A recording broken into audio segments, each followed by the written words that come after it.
жылдардан бері 30 жылдан астам уақыттағы хоббиім десе болады. Баланы ерте бастан, яғни туған бойдан тәрбиелеу керек. Туған бойдан білім беру керек. Мен осы тақырыппен айналыстым үнемі. Өз басында мен ойлағам, барлық адамдар осындай қылады деп ойлағам. Бұл кітап арқылы мен адамдарға ой тастағым келді. Біздің елімізді, мемлекетімізді көркейтетін ол адам. Адам деген тек өзі ғана ұстаз болуға ұмтылмау керек. Халықтар екіге бөлінеді. Бір халықтар беруші, ал екінші халықтар пайдаланушы. Бірінші орынға ұрпақтарымыздың тәрбиесін, солардың білімді болуын, тәрбиелі болуын ең бірінші орынға қоюымыз керек. Мен Жанғалиева Жанат Убайдуллақызы. Жасым 58-де. Балаларым бар, Құдайға шүкір. Немерелерім бар. Мен көп жылдардан бері балалар тәрбиесімен айналысып келем. Бұл менің көп жылдардан бері 30 жылдан астам уақыттағы хоббиім десе болады. Өте жақсы көріп, қызығып, осы тақырыппен айналысып келем, үнемі ізденіп келем.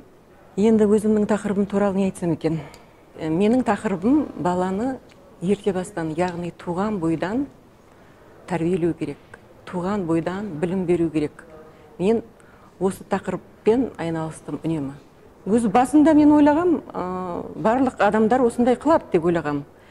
Балаларымның тәрбиесімен, біліммен айналысады деп өзі о баста сондай ойлағам. Мен бір шектен шығатын, керемет бір еңбек етіп жүрім деген ой болмаған менде.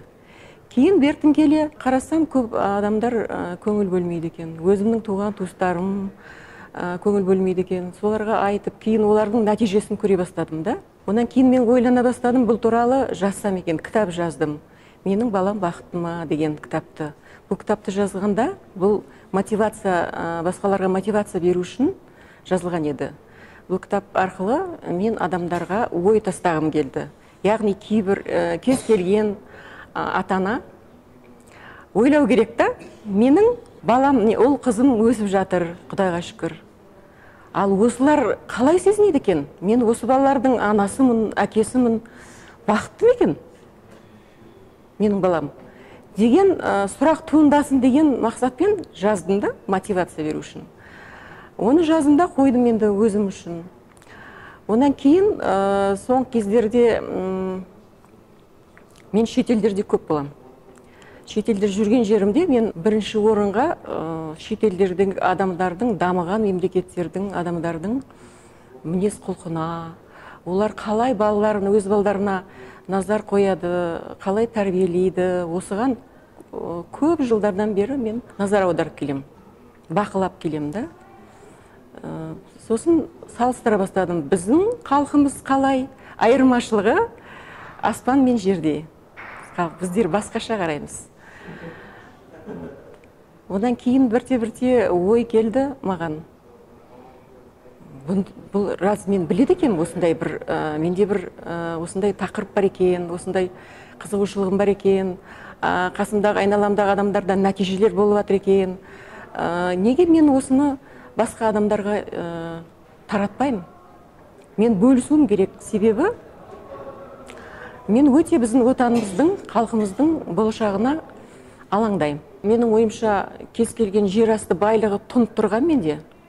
Ол біздің елімізді, біздің ұлтымызды көркейте алмайды негізі да. Біздің елімізді, мемлекетімізді көркейтетін ол адам. Ол біздің халқымыз болу керек. Яғни сондықтан мен 100%-ке, 100%-ға мен кәміл сенем. Егер біз балаларымызды дұрыс тәрбиелеп, жаңа ұрпақ тәрбиелей алсақ, жаңа қоғам тәрбиелей алсақ егер, онда бізде көп жеңіске жетеміз. Ал жаңа ұрпақ, жаңа қоғам тәрбиелей өсіру үшін біз өзіміз өзгеруіміз керек. Яғни ата-аналар, ата-әжелер, мен тақырыбым осы. Енді соны ізденгендіктен мен Инстаграмда осымна гаджеттерді жақсы пайдаланған жақсы көрем. Әлеуметтік жүйелерде белсендімін десем де болады. Осымна Кюфо бизнес мектебін туралы мен білдім, хабардар болдым, сосын бұларға жазылдым, байқап отырдым бұлардың жарнамаларын. Сосын бір күні тегін мастер классына мен бардым. Барсам 4 жас жігіт өте маған ұнады. Харизмасы бар, өте өздері жас, жаңаша ойлағысы келеді. Менен енді менің байқағаным унисон дейді ғой. Менің ой өрісім, менің мақсат армандарым, мен бұлардың мақсат армандары унисон болып тұрды. Соны байқағаннан кейін мен сосын бұл командаға кірейін дедім да, келдім осы командаға оқып жатырмын. Бұл жерде 4 спикер бар, 4-еуі де керемет, дарынды, жүректі, жақсы азаматтар. Бұларды мен өзімнің ұстазым деп жатырмын қазір. Менің ұстаздарым. Себебі адам деген тек өзі ғана ұстаз болуға ұмтылмау керек. Ұстаз болып жүрсе, ұстаз екенсің, бірақ сенің де ұстаздарың болу керек та.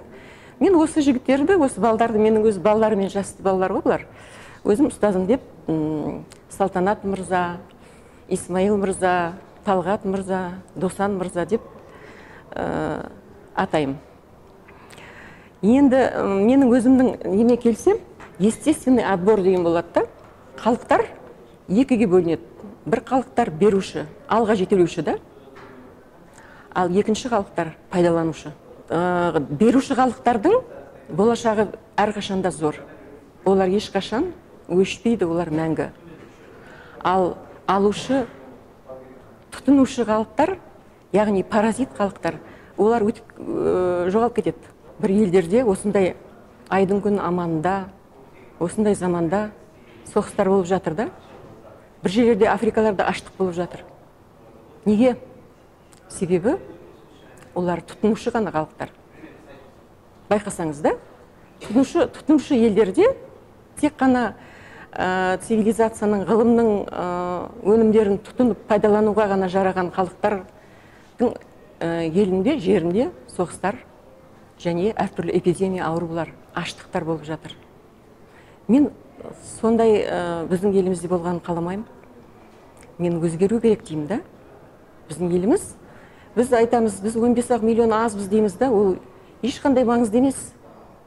Егер біз сапамызды арттырсақ, егер біз беруші ел бола алсақ, біз өркениетті жоғары сапалы елдердің қатарына бірден кіріп кетеміз. Біз қалай олай боламыз?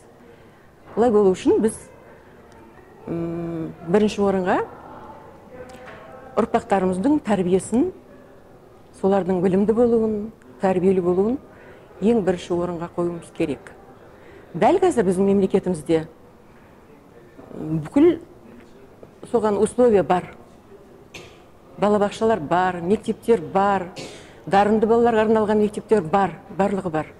Бірақ отбасы институтында бізде, отбасылық институтта бала тәрбиесіне деген көзқарас бұрынғыша, бұрынғы қалыпта келіп жатыр да. Менің айтайын дегенім қазақ тілінде, ана тілінде тәрбие беруді, баланы дамытуды сапасын жоғары биікке көтеру керек. Ол үшін мен мына жерге келгенде осы, мен 58-ден қалған балдардың барлығы 20-25 сол айналасындағы балдар да. Олардың барлығымен мен жақсы тіл табысып жатырмын. Мен оларды өзімнің досымдай көрем. Бұл жерге келгенде барлығының көзқарасында сүйсінуді, алға барғысы келетін бір керемет белсенділікті көріп жүрмін да. Маған өте ұнайды осы. Мына жердің аурасы өте жақсы, тамаша. Енді ұзын сөздің қысқасы, мен өзімнің отандастарыма, өзімнің бауырларыма, халқыма айтайын дегенім, ағайын, біз доллардың өсуінен емес, ұлтымыздың өшуінен қорқайық.